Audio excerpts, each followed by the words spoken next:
ঘোড়াদের মধ্যে নারীদের বৈশিষ্ট্য বলতে যে পায়নি একদম সেরকম না, ওরা মাইন্ড বুঝতে পারে যে আপনি উঠার সাথে সাথে যেরকম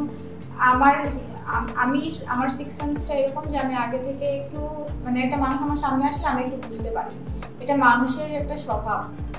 কেউ কিছু হয়তো বুঝতে পারতে পারে, সেরকম ঘোড়াও আপনি ওর সামনে যাবেন এবং আপনি ওর পিঠে উঠবেন, ওঠার সাথে সাথেই কিন্তু ও আপনাকে বুঝে দিল আপনি সাহসী নাকি আপনি দুর্বল, আপনি দুর্বল হলেও আপনাকে ফেলে দিবে, আপনি সাহসী হলেও আপনাকে রাইট। ওরা এসছে আপনার অস্ট্রেলিয়া থেকে,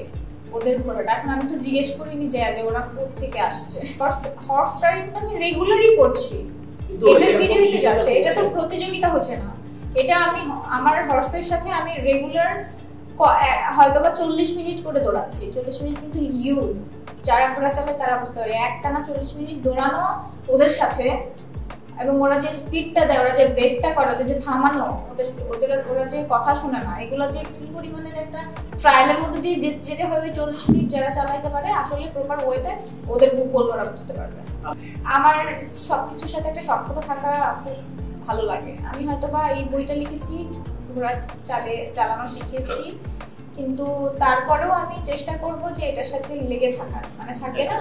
এখন যেহেতু রেগুলার যাচ্ছি, তখন হয়তো রেগুলার যাব না, কিন্তু মাসে 2 বার 3 বার 1 বার মানে ওদের সাথে একটা সক্ষতা রাখার চেষ্টা করব।